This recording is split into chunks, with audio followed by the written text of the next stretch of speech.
Boa do canal Ave Mais, um grande abraço, muito bom dia para você ligado aqui no canal 2 da plataforma Atenção Vascaínos. Confesso, estava com saudade. Comentei aqui no início da semana, aí o Emerson Rocha escala a gente, me deixa lá pro final da semana. Mas estou aqui nessa sexta-feira, sextou, mais uma vez agradecendo a Nit Quantic, que dá a gente a oportunidade, você ouviu aí, né? O Alegrevite, para dar uma levantada, para dar uma melhorada, porque senão, meu amigo, o negócio tá muito brabo. Agradecendo a você que, como eu digo sempre, sempre abre a sua casa, o seu espaço, para que a gente esteja aqui. Estamos entrando na sua casa graças à sua benevolência. Muito obrigado pelo seu carinho, muito obrigado pela a sua maneira tão carinhosa de receber a todos nós. Fernando Diniz foi apresentado ontem. O Fernando Diniz é um sujeito, e quando eu olho o Fernando Diniz, eu me lembro dos caras que ficam imitando o Fernando Diniz. O Fernando Diniz tem um jeito diferente dele falar, mas o Fernando Diniz é um cara que você acaba e você quer tomar um café com ele, quer bater um papo, trocar uma ideia. Pô, vamos comer uma carne ali, Fernando Diniz. Porque ele é um cara que tem uma retórica muito boa, um ar professoral, e ele pode, porque ele realmente é um cara que tem a didática, que tem o estudo por trás. E é muito legal você ver uma pessoa preparada, uma pessoa que fala bem o português, uma pessoa que sabe se posicionar, uma pessoa que sabe falar sobre um assunto que ela domina. É bem legal, é bem interessante. Mas não é ser encantador de serpente, né? Porque tem muita gente que fala bonito e que é 7-1zaço, né? A gente vê isso aí espalhado em tudo quanto é lugar. Mas no caso do Diniz, não. O Diniz é um cara muito trabalhador, que tem uma personalidade muito forte, mas todo mundo que eu converso sobre Fernando Diniz me fala a mesma coisa. Pô, cara, ele é um cara apaixonado por isso. É um cara apaixonado por futebol. Quem não viu o Fernando Diniz jogar, Fernando Diniz era um excelente jogador. Excelente. Fazia ali um jogador de meio de campo, fazia quarto homem de meio de campo, muito técnico, muito habilidoso, jogava com as duas pernas. Mas é um cara que se aprofundou numa maneira de jogar que foi arriscada para a carreira dele. Porque a gente não entende. Nós, brasileiros, somos muito raiz, muito tradicionais nessa questão do jogo. É o 4-4-2, é o 4-3-3, zagueiro saindo com a bola de trás, sabe? E jogar ali bonitinho. Porque quando fala assim, vou contratar o Fernando Diniz, a primeira coisa que a gente comenta, ixi Maria, vamos sofrer. Tomar um calmante, dar uma acalmada, dar uma, sabe? Porque o goleiro vai sair de trás. Meu Deus do céu, o Léo Jardim não acerta, será que vai acertar com o Diniz? Aí a gente vai pro zagueiro, aí o zagueiro vai entregar a paçoca. O Vasco então tá entregando direto, né? Os últimos jogos do Vasco aí entregou tudo quanto é jogo, saída de bola errada, Hugo Moura lá em Brasília, e de repente veio o Fernando Diniz, que é o cara que é o estereótipo desse tipo de jogo. Então a gente já fica logo desesperado. Mas como bem disse o companheiro Jean Faísca, é muito cruel você basear o trabalho de um treinador como o Fernando Diniz, que já fez ótimos trabalhos no São Paulo, no Fluminense, lá atrás no Audax, quase chegando ao título paulista, que o levaram inclusive à seleção brasileira, apenas pela saída de bola. Diniz tem conceitos de futebol. E uma das coisas que mais me atrai no conceito do futebol do Fernando Diniz é algo que nós somos muito reféns por conta da nossa paixão. E eu faço aqui um meia-culpa. Quantas vezes a gente não critica, e a gente vai continuar criticando porque é da nossa base, da nossa cultura sanguínea, latina. A gente critica às vezes o jogador com uma veemência, isso não pode jogar, isso não tem aonde, não tem por que tá aqui, ele não merece vestir a camisa. E o Fernando Diniz olha esse tipo de jogador de uma maneira diferente, entende que o cara é um ser humano. Mas é claro que a gente vislumbra nesses jogadores quase que máquinas, quase que jogadores que precisam dar retorno toda hora, todo instante, a todo momento. Se vira, joga segunda, joga quinta, joga sábado. Tá cansado, tá nada, ganha milhões. O torcedor é assim, nós somos assim. E eu acho que o Fernando Diniz entendeu que ele não sendo assim, apesar dele ser assim na beira do campo nas cobranças, mas dos bastidores tentando entender a essência do cara, que é casado, que tem problema em casa com a filha, com febre, que tem uma mulher que está querendo se separar, que tem um problema com a empregada doméstica, que fez uma comida ruim, que tem um problema com o motorista que errou o caminho, que tem um problema com a filha, que está mal no colégio. sabe, são seres humanos, todos eles. Têm problemas iguais aos nossos. Como ontem um companheiro chegou a dizer, foi o Digão do podcast, que ele disse, tem 2 olhos, tem um nariz, tem uma boca, são iguais a nós. Só que a gente vê no futebol uma maneira de desanuviar tudo nosso. Futebol é a nossa alegria, futebol é a nossa cachaça, futebol é o nosso vício. Futebol baliza a vida de todos vocês. Porque vocês que ficam curtindo a gente aqui no dia a dia, vocês são fanáticos como nós. Vocês gostam da gente porque a gente fala a linguagem de vocês, porque a gente está junto de vocês sempre. Então, eu não tô aqui para tolir ninguém, até porque eu me incluo nisso.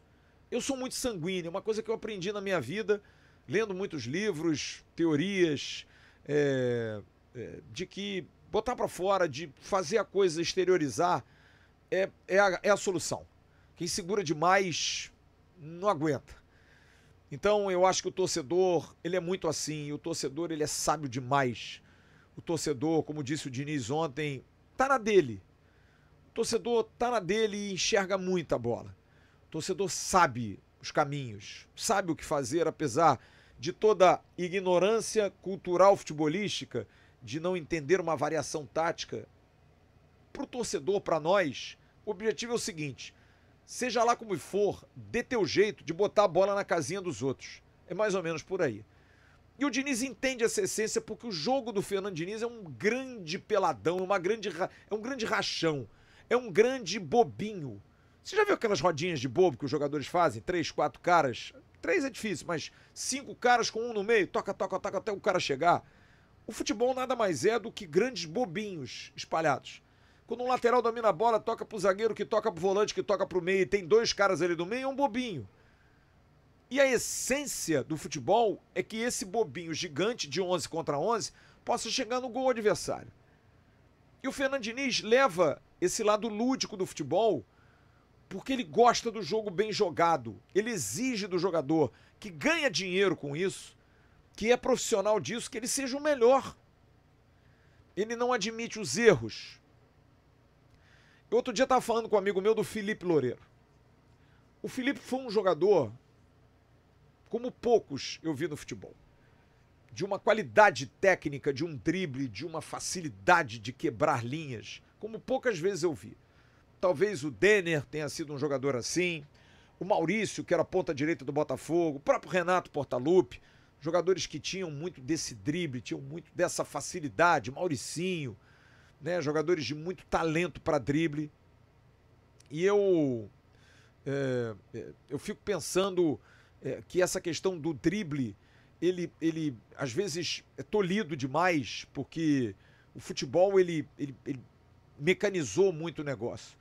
E os dribles precisam ser dados sistematicamente, mas os técnicos têm segurado muito isso, né? Então, a gente tem uma filosofia de sempre brindar o adversário com uma caneta, com um chapéu. Só que, nos últimos tempos, o futebol andou chato, porque você fazer isso, você toma até cartão. Lembra do Foquinha, aquele menino lá do Cruzeiro, não me lembro o nome dele, Kelson, não me lembro, que equilibrava a bola com a cabeça, tomou um cartão amarelo. Um ponta que deu um drible diferente lá, tomou um cartão amarelo. Então o futebol ficou chato ultimamente.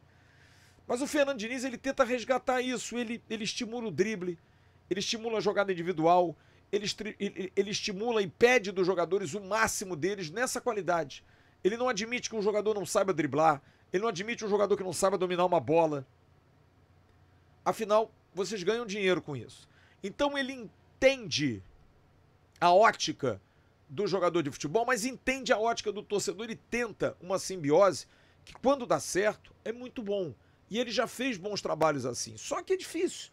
O futebol brasileiro é muito difícil. Porque ele, por exemplo, teve em 2021, e eu me lembro bem em 2021, quando ele esteve aqui, o início foi empolgante. O Vasco estreia com um empate fora, se não me engano com o CRB, acho que sim, e depois faz ótimos jogos.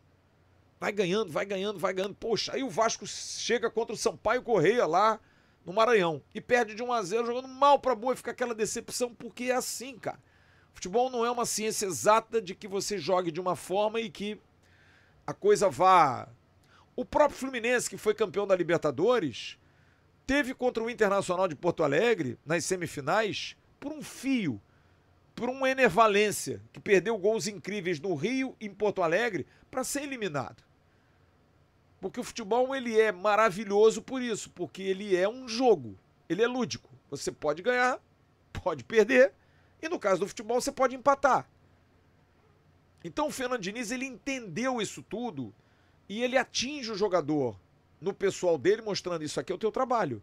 Você precisa ser bom para você amenizar seus problemas de casa, para você ter uma condição melhor de vida, buscar o seu futuro.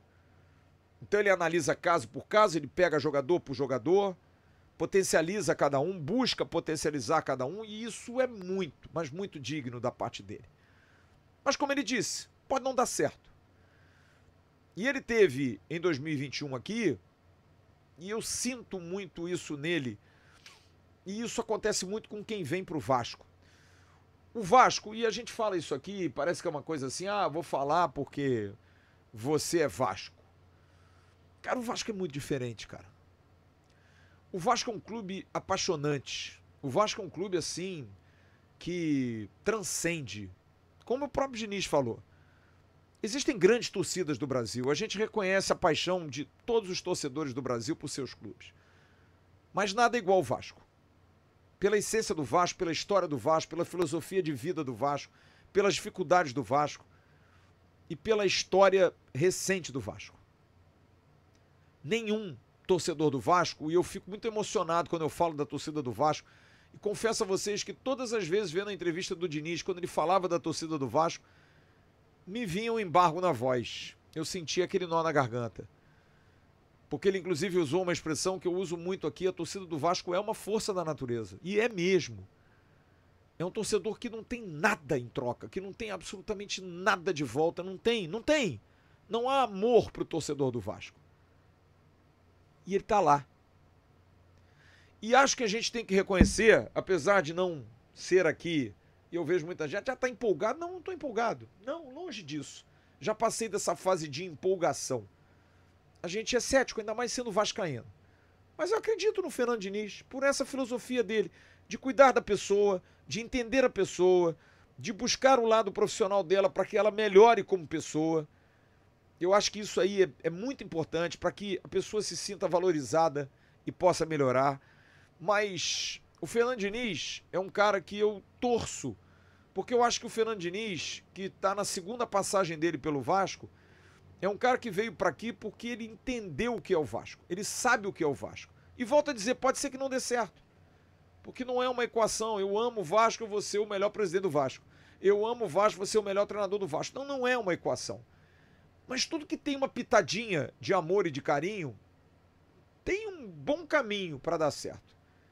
E eu acho que é nisso que a gente tem que se agarrar. Naquilo que o Fernando Diniz representa como pessoa, como ser humano. É um cara que tem temperamento forte e me identifico muito com ele, por isso. É um cara que cobra muito, como eu também, e se cobra muito também, como eu também. Mas ele sabe que se ele não for bem, eu e muitos vamos criticá-lo. Ele está acostumado com isso. E eu acho que esse é que é o legal, não levar nunca para o pessoal. A discussão tem que ser no CNPJ e nunca no CPF. O Diniz é um cara que entende a gente, que entende você, que entende o jogador, que entende o sistema. Ele ontem falou do respaldo que tem do presidente Pedrinho, e ele falou isso é fundamental, porque é algo raro no futebol brasileiro. O treinador é o lobo solitário, o treinador não tem retorno, o treinador não tem respaldo de dirigentes que querem o resultado de quarta ou sábado como balizamento do trabalho. E assim é a vida. Como nós precisamos estar todo dia aqui com conteúdo, porque senão você vai nos cobrar. Isso aqui é o nosso trabalho, isso aqui é o nosso sustento, isso aqui é a nossa vida. E a gente sabe que existem sacrifícios que precisam ser feitos na vida para a gente continuar tocando a vida. E o Fernando Diniz é muito assim. Então a única coisa que eu posso falar é que a entrevista dele foi muito boa, a entrevista dele foi de bom nível, a entrevista dele foi muito real, porque ele sabe que o Vasco é um grandiosíssimo desafio, talvez o maior da carreira dele, porque o Vasco é um desafio para qualquer um. O Vasco é o clube de maior tempo de crise nesse país, nesse gigantesco e apaixonado país pelo futebol. Então, é um desafio gigante, mas ele, como um cara com esses princípios de caráter, de formação, de conceitos, encara. E tomara que dê certo. Ele merece muito. Merece pelo que ele tenta implementar no futebol. Frustrado, talvez, pela passagem na seleção, mas ele merece, cara. Eu torço muito, como vascaíno, como cronista, que tem um canal do Vasco, e torço muito pelo futebol, cara. Pelo futebol. O Vasco não pode ficar alijado do futebol como está nos últimos muitos anos. O Vasco tem que ser protagonista. O Vasco é muito grande, o Vasco é muito forte, o Vasco tem uma torcida que é desproporcional a tudo que ele passa ultimamente. Era para ser uma torcida muito menor, muito mais encolhida, e não é. Tenha sorte, amanhã, estreando no Rio contra o Fortaleza, estreou em Buenos Aires com um dia, mas com um dia já conseguiu botar um dedinho, e se renovam todas as esperanças, os otimismos, que os jogadores possam dar certo, porque também ele não é milagroso, ele não é o Mr. M, nem o David Copperfield, que ele possa fazer um trabalho bom, que os profissionais entendam isso, que a direção haja, que a direção contrate, que a direção faça certo, não erre como tem errado, não tenha a incompetência que tem tido nas últimas janelas, que novas mudanças no departamento de futebol foram feitas, demitir o Marcelo Santana é muito pouco ainda, que os jogadores também possam ser mexidos, jogadores que não estão dando certo, jogadores que não estão dando retorno, que saiam. O Vasco precisa remontar, precisa mudar, porque está numa situação difícil no Brasileiro, na Sul-Americana e na Copa do Brasil, e o seu torcedor não merece isso. E tampouco seu novo treinador. Daqui a pouco tem um Bom Dia Gigante com o Emerson Rocha, o intrépido homem que voltou de Buenos Aires cheio de alfajor, vinho, está em grande fase. Em nome da Nit Quantic e do Alegre Evite, estamos encerrando o Acorda dessa sexta-feira. A gente se vê logo mais no Sextou, no canal Atenção Vascaínos, a partir das 18 horas. Conto com vocês lá no Parque Jacarepaguá. Grande abraço, tchau.